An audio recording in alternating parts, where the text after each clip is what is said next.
शान्ताकारं भुजगशयनं पद्मनाभं सुरेशं विश्वाधारं गगनसदृशं मेघवर्णशुभांगं लक्ष्मीकान्तं कमलनयनं योगिभिर्ध्यानगम्यं वन्दे विष्णुं भवहरणं सर्वलोकैकनाथं। प्रिय मित्रों, कार्तिक महात्म्य कथा में कल हमने 28वां अध्याय किया था, जिसमें बताया गया था कि कार्तिक मास जो है भगवान श्री हरि को अतिशय प्रिय है और भुक्ति मुक्ति प्रदान करने वाला है। इसमें हरि जागरण, प्रातः काल में स्नान, तुलसी महारानी की पूजा, अंत में उद्यापन तथा कार्तिक में नित्य प्रति दीपदान, ये कार्तिक मास के व्रत के आवश्यक कार्य बताए गए हैं। आज 29वां अध्याय है, जिसमें सूत जी की कथा सुनने के बाद सभी ऋषिगण बद्रीनाथ धाम को चले जाते हैं। ये कहानी आज बताई गई है।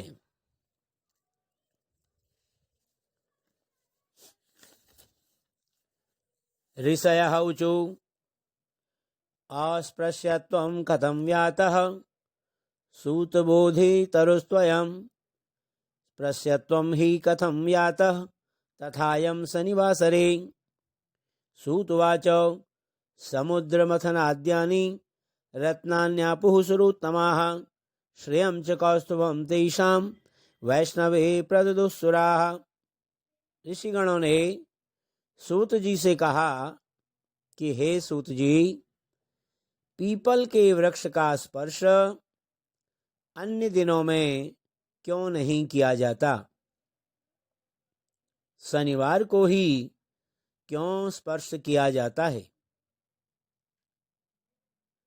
तो सूत जी ने कहा, समुद्र के मथन करने से जो रत्न देवताओं को प्राप्त हुए, उनमें से देवताओं ने लक्ष्मी तथा कौस्तुभ मणि विष्णु भगवान को समर्पण किया। लक्ष्मी को जब विष्णु भगवान अपनी भार्या बनाने के लिए तत्पर हुए, तब विष्णु भगवान ने लक्ष्मी जी ने निवेदन किया। लक्ष्मी ने कहा विष्णु भगवान से कि मेरी बड़ी बहन और लक्ष्मी का विवाह हुए बिना आप मुझ छोटी बहन से विवाह कैसे कर सकते हैं? अतः आप पहले मेरी बड़ी बहन का विवाह कर लें, उसके बाद मेरा विवाह कीजिए, क्योंकि यही प्राचीन नियम है।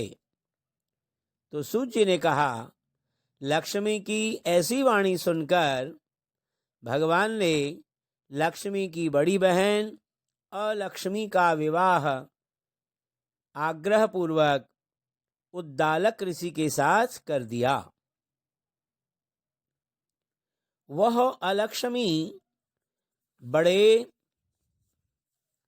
मुख वाली, उज्ज्वल दांत, वृद्ध के समान शरीर, बड़े बड़े लाल नेत्र और रूखे बाल वाली थी।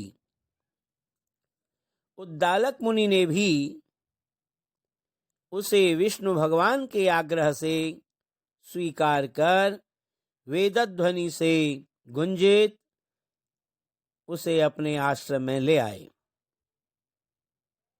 हवन के पवित्र धुएं से सुगंधित, वेदध्वनि से मुखरित उस मनोहर आश्रम को देखकर वह अत्यंत दुखित होकर बोली।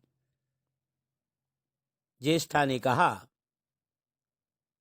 इस आश्रम में वेदध्वनि हो रही है, इस कारण यह आश्रम मेरे रहने के योग्य नहीं है,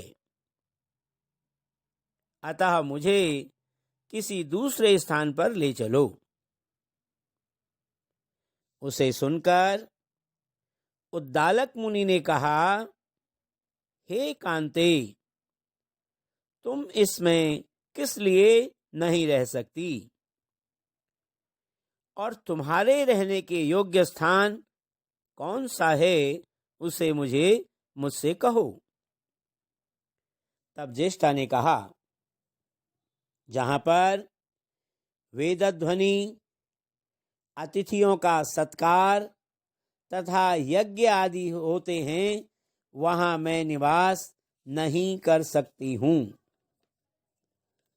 जहां पति पत्नी में अति अनुराग है और पितर तथा देवताओं के निमित्त यज्ञ तथा पूजन हुआ करता है, वहां मैं नहीं रह सकती। जहां उद्यमी, नीति कुशली, प्रियवादी, धर्मात्मा और बड़ों की पूजा में लीन रहते हैं, वहां मैं नहीं रह सकती।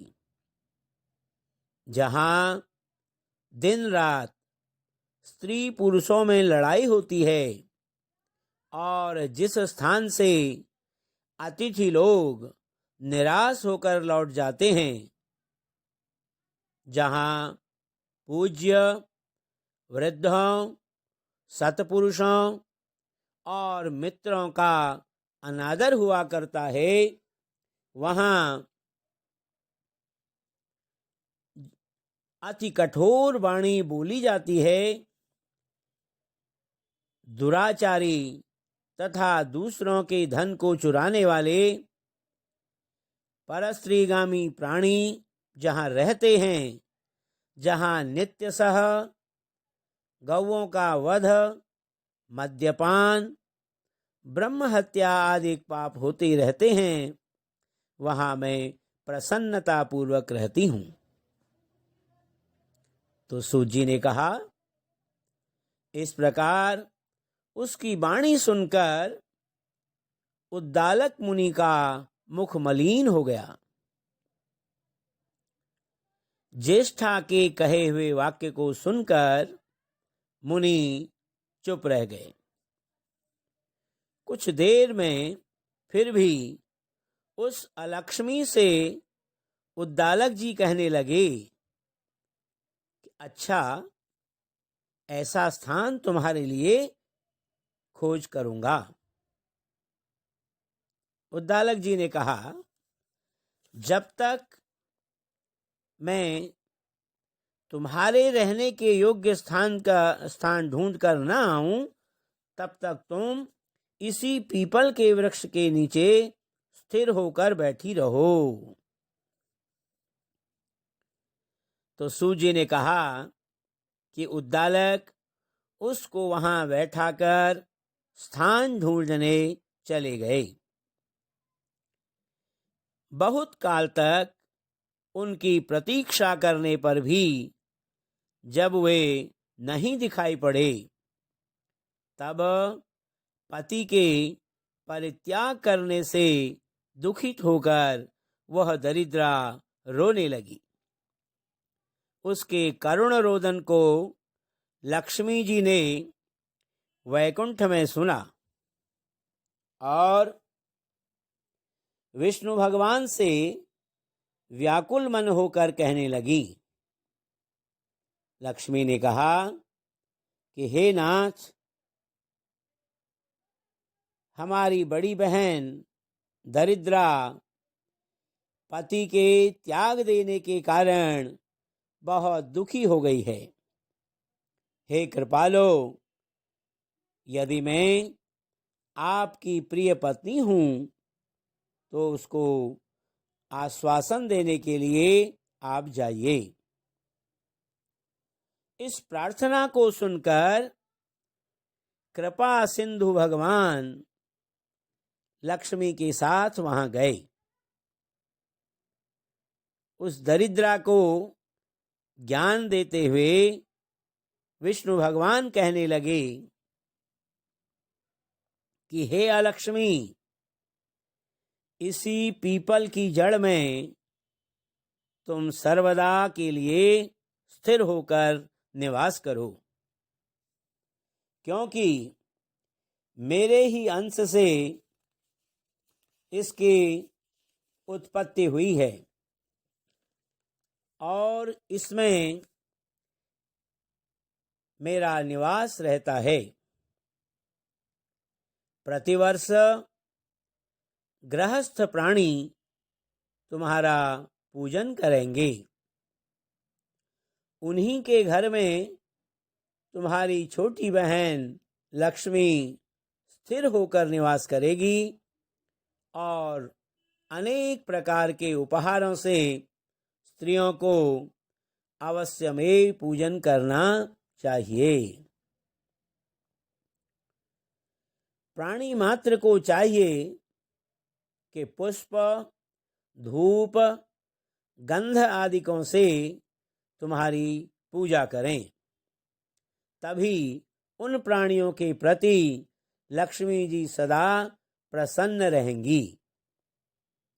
तब सूत जी ने कहा कि श्री कृष्ण सत्यभामा का तथा पृथु और नारद का संवाद तुम लोगों को मैंने सुना दिया।